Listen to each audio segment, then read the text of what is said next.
Obviously, Jeff standing here, he's okay. And, Darrell, I think we're going to get a whole lot smarter answer out of Jeff than what we just went through there. Yeah. Jeff, I know how intense a competitor you are, and you had looked like a pretty good car, but, man, you were just in the wrong place at the wrong time. Yeah, we certainly were, and that story seems to be getting old. You know, the Heritage Consumer Products Chevrolet, the last stop, we were good. Figured we'd get a good top 10 out of that. Car was running good. The guys did a good job in the pits, and I got by Phil and, you know, trying to be a gentleman, got underneath him, stayed out of the gas, made sure the car was straight, just gave him plenty of room, and I don't know what happened coming off the corner, or if he got into it too quick and the back end jumped out or what, but I just, you know, this year, and I just can't believe the luck that we've been having. With my luck, they'll probably send me a bill to fix the wall out there. I don't think that's going to happen, but we're certainly glad you're okay, and hopefully you have better luck next week, buddy. Fine, Glenn. Thanks a lot. That is the Fuller family dry sense of humor. And obviously, Jeff hasn't seen the video because Phil just bounced off the wall and didn't want to do that either. No, so he'll get a chance to take a look-see. But Carl Simmons and other NASCAR officials working on the repairs, while our crew in the tape room works on bringing you the pictures.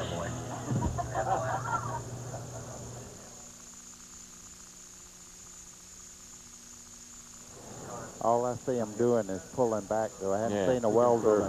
I hadn't seen the first welder. Straighten it up a little bit.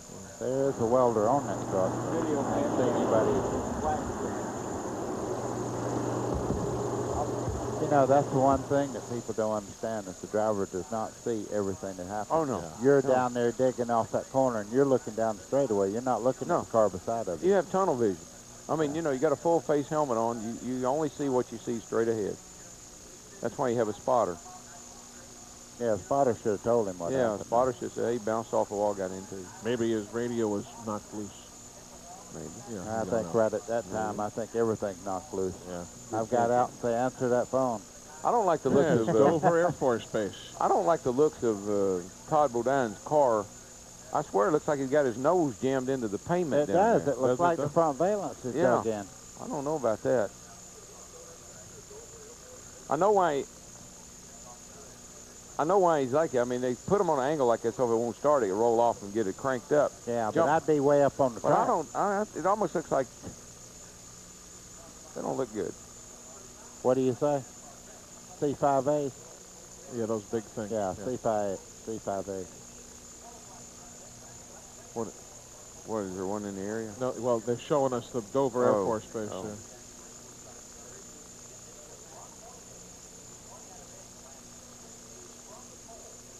All right. All right.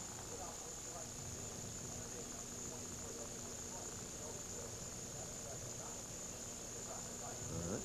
Thank you, Martha. Is it any good?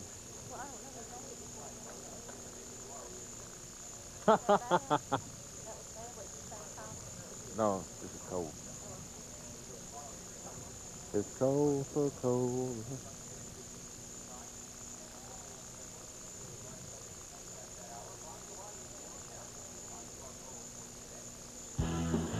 Over-the-road transit for this broadcast provided by Ryder Transportation Services.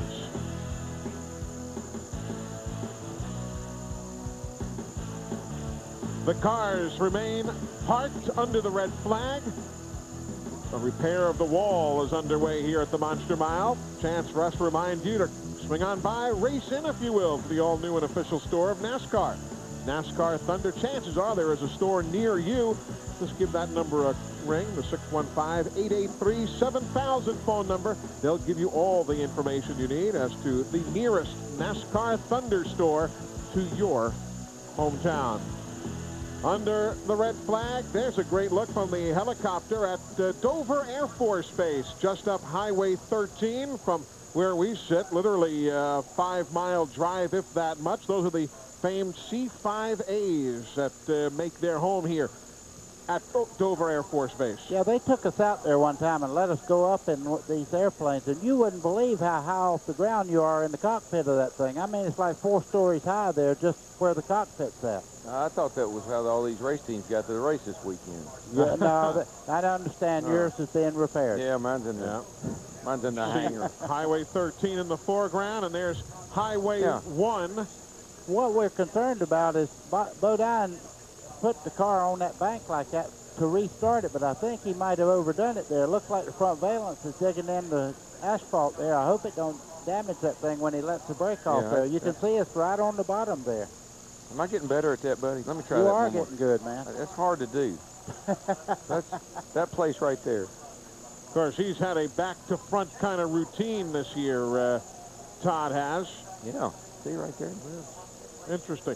Remember, Bristol started 38th, finished 5th. New Hampshire started 38th, finished 9th. Richmond started 37th, finished 4th. That's him right there. Charlotte finished 40th, finished 9th. No more toys. No more toys for You're this not man. right.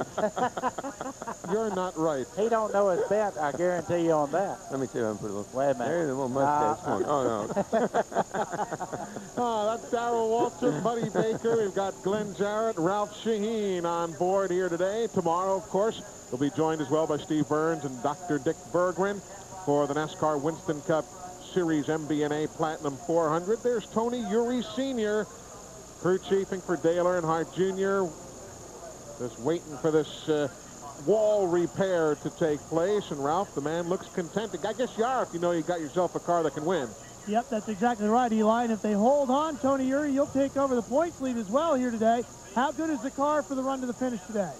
Well, our car's just as good as it was before we stopped, so, but looks like Ward made an improvement on his. So his car was good the first run, and it looked like it went away the second run. So I don't know what they did to it, whether they helped it or what, but it looked like it was pretty good right there to start with. But 30 laps in the other run, he fell off, so we got 32 to go. So hopefully we can hold him off and get enough lead there so we can win this race. We need to win one. We've been trying to win a race all year long, and we ain't been successful at it, so we're going to try it today. Will this be a car that's better on old tires for the run to the finish here? Yeah, our car's real good on old tires.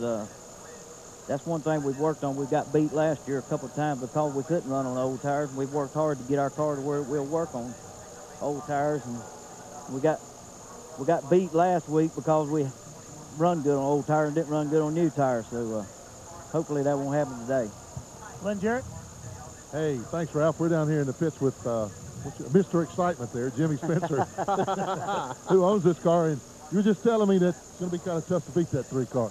It really is. I'll tell you, Glenn, he's about 1,500 a lap quicker than us, and we adjusted on our car, and we needed a long run, so hopefully we can get back and going again. And the O2 is holding us up a little bit on the start. I guess he's having some problems, but, you know, we're having a good day, and that's what the Schneider team needs right now more than anything. We've had a pretty tough year, and Dick's doing a great job starting on the pole, and I wish the race was over in a way, and we took a top 5 finish home because the guys really need it more than anything right now. And you know, I think Dick's done a great job for us, but we've had a lot of tough luck, and there's still a lot of laps left. Hopefully nothing happens the rest of the day.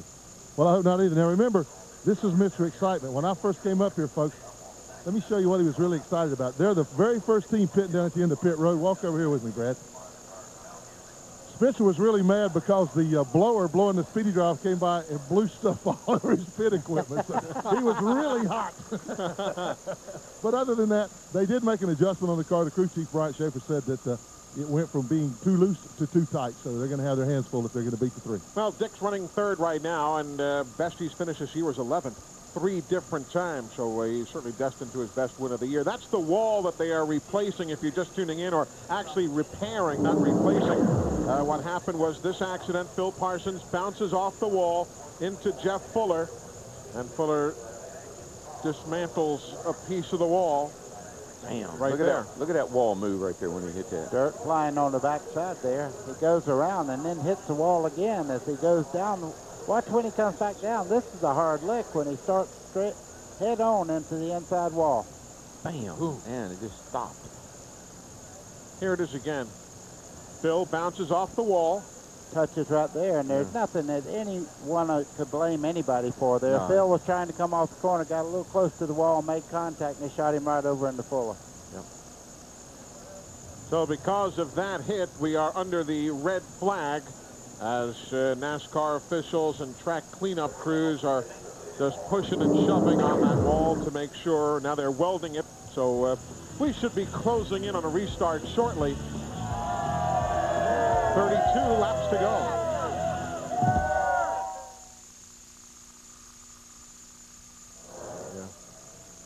Less than 10. Okay.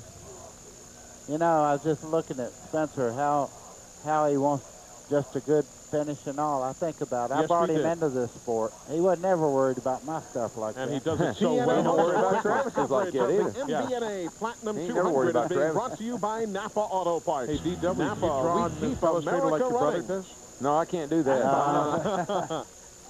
No. No, you see how I draw. Yeah.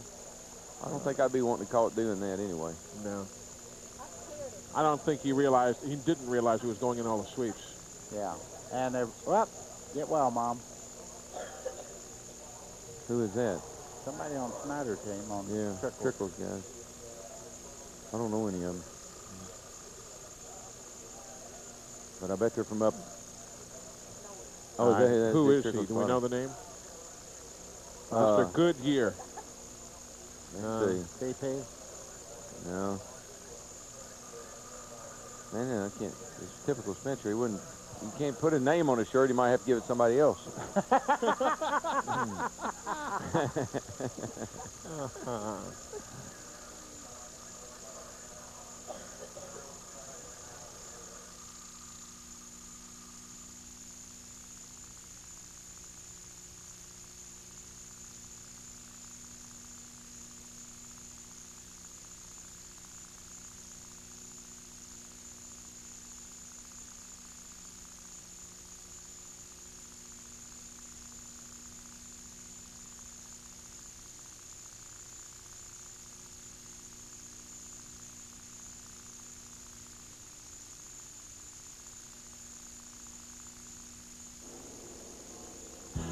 TNN Motorsports live coverage of the MBNA Platinum 200 is being brought to you by Napa Auto Parts.